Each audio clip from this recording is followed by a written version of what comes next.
Assalamualaikum warahmatullahi wabarakatuh. Eh, Hari ini kita belajar seni budaya. Yang pertama kita akan membahas tentang seni rupa, yaitu tentang seni lukis. Apa sih itu seni lukis? Seni lukis itu merupakan cabang dari seni rupa yang cara pengungkapannya diwujudkan melalui karya dua dimensional, di mana unsur-unsur pokok dalam karya dua dimensional ini adalah garis dan warna. Menurut Sudarso, melukis adalah kegiatan mengolah medium dua dimensi atau permukaan datar dari objek tiga dimensi untuk mendapatkan kesan tertentu dengan melibatkan ekspresi, emosi, dan gagasan pencipta secara penuh. Selanjutnya di sini ada aliran gaya lukisan. Yang pertama ada representatif. Representatif ini adalah perwujudan gaya seni rupa yang menggunakan keadaan nyata pada kehidupan masyarakat dan gaya alam. Nah, di representatif ini terbagi menjadi tiga. Ada aliran naturalisme, realisme, dan romantisme. Oke, di sini ada contohnya.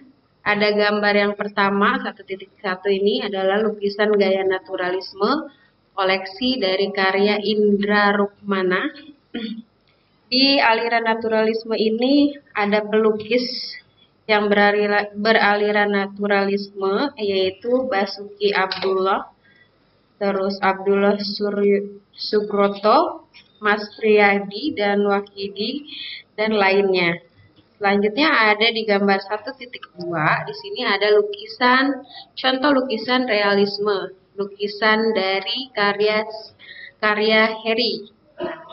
Untuk lukisan realisme ini, pelukisnya ada Wardoyo, ada Tarmizi, Sudijono, dan Dulo.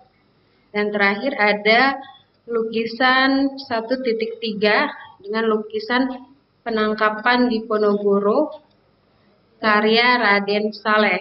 Ini termasuk ke dalam aliran lukisan romantik. Ya. Selanjutnya aliran gaya lukisan yang kedua ada deformatif. Deformatif ini alirannya yaitu perubahan bentuk dari aslinya sehingga menghasilkan bentuk baru, namun tidak meninggalkan bentuk dasar aslinya. Aliran tersebut terbagi menjadi 4, ada ekspresionisme, impresionisme, surrealisme, dan kubisme. Ya. Di sini ada contoh-contohnya, contoh gambarnya. Ekspresionisme ini aliran seni rupa yang penggambarannya sesuai dengan keadaan jiwa sang perupa yang spontan pada saat melihat objek. Nah, contohnya di gambar 1.4, ini ada lukisan bergaya ekspresionisme. Selanjutnya di 1.5 ada lukisan bergaya surrealisme, yaitu aliran seni lukis yang menggunakan bentuk dan warna seperti di dalam mimpi. Selanjutnya, impresionisme ini aliran seni rupa yang penggambarannya sesuai dengan kesan saat objek tersebut dilukis. Dan yang terakhir untuk contoh gambar 1.6 ini lukisan bergaya kubisme. Ya. Selanjutnya aliran gaya lukisan yang ketiga ada non-representatif, adalah suatu bentuk yang sulit untuk dikenal, yaitu bentuk dasar dari gaya ini sudah meninggalkan bentuk aslinya. Kalian bisa lihat contoh gambarnya di gambar 1.7, yaitu lukisan gaya non-representatif karya Bud Muchtar. Oke. Selanjutnya ada tema di dalam seni rupa ini. Seni lukis pasti kalian ada temanya kalau mau melukis. Nah, di sini ada 6 tema. Yang pertama, temanya hubungan antara manusia dengan dirinya, yaitu salah satu media yang dapat digunakan untuk menuangkan gagasan atau ide dari seseorang. Selanjutnya, hubungan antara manusia dengan manusia yang lainnya. Ya, jadi seseorang kadangkala dalam mengekspresikan keindahan dan cita rasanya menggunakan objek orang yang ada di sekitarnya. Selanjutnya hubungan antara manusia dengan alam. Biasanya kalian kalau menggambar eh, apa dengan ada gunung, sawah dan lainnya. Nah, itu adalah hubungan antara manusia dengan alam sekitarnya. Selanjutnya hubungan antara manusia dengan benda dan hubungan antara manusia dengan aktivitasnya. Misalnya kalian menggambar saat belajar di sekolah atau saat keadaan pasar seperti apa. Nah, selanjutnya yang terakhir, tema yang terakhir yaitu hubungan antara manusia dengan alam khayalnya. Misalnya kamu mau berkhayal menjadi presiden misalnya. Jadi manusia dengan alam khayalnya kamu boleh tuangkan di situ dengan berupa lukisan. Di sini ada contoh-contoh gambarnya. Di gambar 1.8 ada potret diri karya Avandi. Selanjutnya gambar 1.9 ini lukisan tema hubungan manusia dengan orang lain. Nah, dia menggambar orang lain. Selanjutnya gambar 1.10 lukisan tema manusia dengan alam sekitarnya. Ya, ini yaitu dengan kuda-kuda yang sedang asik bermain-main di alam sekitar. Selanjutnya hubungan manusia dengan benda, yaitu dengan benda-benda di sekitarnya. Jadi dia menggambar benda-benda yang ada di sekitar. Selanjutnya lukisan tema manusia dengan aktivitasnya, ya dia menggambar aktivitas yang ada di pasar. Selanjutnya yang terakhir lukisan tema hubungan manusia dengan alam khayalnya. Oke. Apa aja sih alat dan bahan untuk berkarya seni lukis? Ya, bisa kita lihat di sini. Yang pertama ada pensil. Ya, pensilnya boleh pensil yang 2B atau yang lainnya. Ini untuk apa pakai pensil? Untuk membuat sketsa terlebih dahulu. Selanjutnya, setelah kalian membuat sketsa, silakan kamu beri warna dengan menggunakan krayon, ya. Selanjutnya atau dengan menggunakan tinta bak atau cat air. Nah, kalau lukisan itu biasanya kalian menggunakan kuas sebagai alat melukisnya. Dan yang terakhir, untuk menaruh cat warnanya atau cat airnya, kalian membutuhkan palet cat air atau palet cat minyak. Oke, sampai sini ada yang mau ditanyakan? Ada. Ya udah, kalau nggak ada, kita lanjut ke jenis lukisan berdasarkan teknik dan bahan yang digunakan. Yang pertama ada lukisan tempera. Ya, ini pecahan teknik melukis ini dikenal pada zaman Renaissance, yaitu cat yang dipakai diaduk dengan perekat yang biasanya terbuat dari putih telur ataupun sagu. Nah, lukisan dengan teknik ini dipakai untuk diterapkan di permukaan tembok dan dinding. Pada zamannya dipakai sebagai penolak bala seperti lukisan yang ada di goa-goa. Selanjutnya ada lukisan al fresco. Ini diterapkan di dinding yang masih basah dan ditaburi bahan perekat. Lukisan teknik ini yang terkenal adalah di Istana Vatikan. Selanjutnya ada lukisan al secco, yaitu ini perbedaannya dengan teknik ini dipakai adalah dinding yang sudah kering, yaitu teknik lukis ini pernah dibuat oleh Leonardo da Vinci di gereja Santa Maria. Selanjutnya ada mozaik. Mozaik ini adalah teknik penempelan pecahan atau lempengan kaca yang berwarna-warni pada dinding atau lainnya sehingga membentuk objek tertentu, ya. Selanjutnya lukisan kaca. Lukisan kaca ini ya pasti menggunakan bahannya kaca, timah, kuningan, dan tembaga sebagai penyambungnya, sehingga membentuk suatu lukisan. Oke. Selanjutnya ada lukisan cat minyak atau yang sering disebut dengan plakat. Nah, lukisan ini adalah medianya kanvas, yaitu kain yang telah diberi cat dasar yang dicampur dengan larutan lem sehingga tidak tembus ke belakang sehingga dipakai untuk melukis. Selanjutnya lukisan cat air atau yang sering disebut dengan akuarel. Nah, itu cat air berbentuk pasta yang dicampur dengan air. Nah, teknik akuarel ini adalah melukis dengan sapuan warna tipis sehingga hasilnya transparan. Media untuk bahan cat air adalah berupa kertas. Selanjutnya lukisan akrilik. Ini lukisan dengan bahan yang disebut akrilik yang menghasilkan warna-warna yang cerah dan menyala. Nah, lukisan teknik ini sering digunakan untuk berbagai eksperimen di sepatu, tas, atau berbagai bahan lainnya. Terakhir ada lukisan batik. Ini tekniknya hampir sama dengan tata cara membatik, yaitu dengan menutupi permukaan kain dengan lilin. Oke. Teknik melukis ada 5. Tekniknya ada berupa teknik akuarel, yaitu dengan warna transparan, teknik plakat dengan warna yang tebal, teknik goresan atau ekspresif dengan menggunakan jari, kuas atau palet. Yang keempat, teknik tebal dan bertekstur. Dan yang terakhir adalah teknik mozaik, yaitu teknik yang timbul.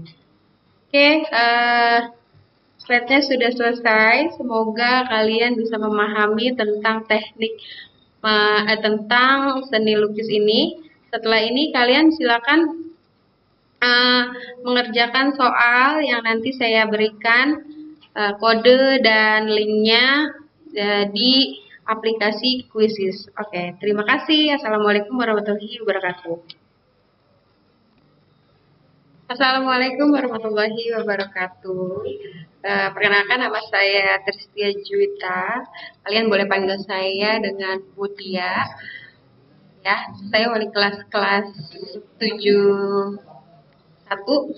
Ya, kalau kalian ketemu saya panggil aja Mutia. Saya mengajar di sini seni budaya. Oke.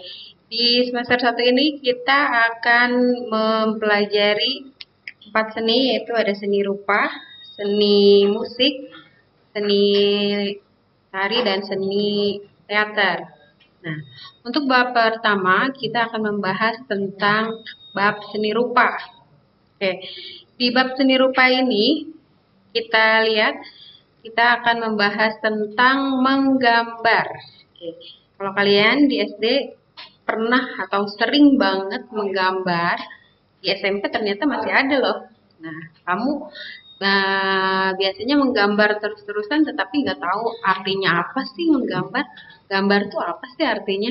Oke, kita akan bahas dulu di sini. Gambar itu merupakan bahasa yang universal dan dikenal jauh sebelum manusia mengenal tulisan. Nah, menggambar tidak hanya melibatkan aktivitas fisik semata, tetapi juga melibatkan aktivitas mental. Di sini, untuk menggambar biasanya kalian harus menentukan objek gambarnya terlebih dahulu. Ya, menggambar tidak hanya mengandalkan imajinasi, tetapi juga memerlukan objek. Nah, alam semesta merupakan objek yang tidak akan pernah habis untuk digambar. Biasanya kalian ngegambar gunung, sawah, ya, gambar rumah. Nah, selain itu, ternyata selain kalian menggambar itu, kalian bisa menggambar kekayaan flora, fauna, dan alam benda, juga merupakan objek yang dapat kalian gambar. Nah, di sini kita akan bahas tentang menggambar flora, fauna, dan alam benda. Apa sih flora? Kalau kamu pernah belajar IPA di SD, nah, kamu tahu flora itu adalah tumbuh-tumbuhan, ya. Jadi kalau saya suruh gambar flora, berarti kamu gambarnya misalnya bunga mawar. Nah, gambarnya dedaunan, itu termasuk ke dalam flora. Selanjutnya kita lihat di gambar 1.3, di situ ada contoh gambar fauna. Kok gambar fauna burung sih? Nah, fauna ini adalah kalian bisa menggambar hewan-hewan yang ada di lingkungan kalian. Itu termasuk ke dalam fauna. Misalnya mau gambar kucing, sapi, burung, dan lainnya, itu masuknya ke fauna.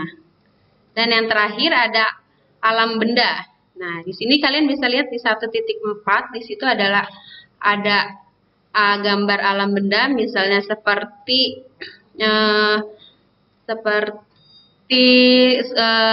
lautan, awan, dan bebatuannya. Nah, itu termasuk ke dalam alam benda. Selanjutnya, di sini ada komposisinya. Jadi kalau kalian ngegambar, nggak asal gitu aja.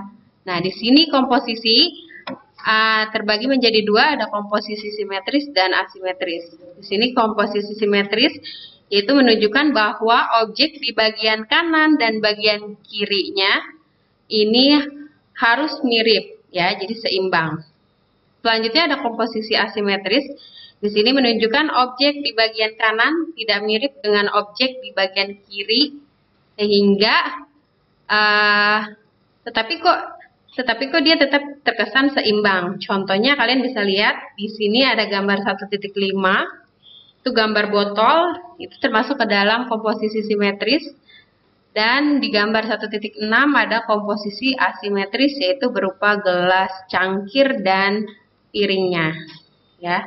Selanjutnya teknik menggambar, ya ini proses menggambar sebenarnya dapat kamu mulai dengan cara yang sangat sederhana dan mudah dilakukan. Biasakan sebelum menggambar untuk membuat sketsa terlebih dahulu. Sketsa ini kalian bisa menggunakan pensil. Selanjutnya kalian gambar sesuai dengan apa objek yang akan kalian gambar. Nah, sketsa ini harus memiliki posisi, proporsi, dan keseimbangan yang baik. Di sini ada beberapa tahap yang harus dilakukan pada saat menggambar. Yang pertama yaitu mengetahui bentuk dasar dari objek yang akan digambar, mengetahui bagian-bagian dari objek gambar, menyusun atau menyambung bagian per bagian menjadi gambar yang utuh, memberikan dimensi gelap terang, baik hitam maupun berwarna putih atau berwarna lainnya. Dan terakhir, kalian memberikan kesan untuk latar belakangnya. Jadi ada kesan gelap terangnya di gambar yang kalian gambar tersebut. Selanjutnya di sini ada teknik menggambar. Nah, ini adalah fungsi dari teknik menggambar sebelum kalian menjadi sebuah bunga. Ya, kita lihat di sini untuk gambar flora. Ini kita ambil bunga Kamboja. Yang pertama kalian harus gambar bentuk lingkaran untuk pola bunganya. Selanjutnya gambar kelopak bunganya sesuai dengan bentuk aslinya. Dan yang ketiga kalian tinggal memberi warna pada hasil gambar bunga tersebut. Untuk teknik menggambar fauna atau hewan, yang pertama kalian buatlah gambar bentuk oval untuk badannya. Selanjutnya tambahkan bentuk kerucut untuk leher, kepala, dan ekornya. Selanjutnya tinggal berikan arsiran atau warna pada gambar itik yang akan kalian gambar. Dan yang terakhir, untuk menggambar alam benda, contohnya di sini cangkir, kalian harus membuat sketsa dengan gambar bentuk silinder dan ovalnya. Terus buatlah setiap bagian menjadi bentuk cangkir dan piring. Selanjutnya kalian sempurnakan gambar dengan menggunakan arsiran atau warna gelap terang. Oke, apa aja sih alat dan bahan untuk menggambar? Ini udah sering kalian gunakan di SD ya.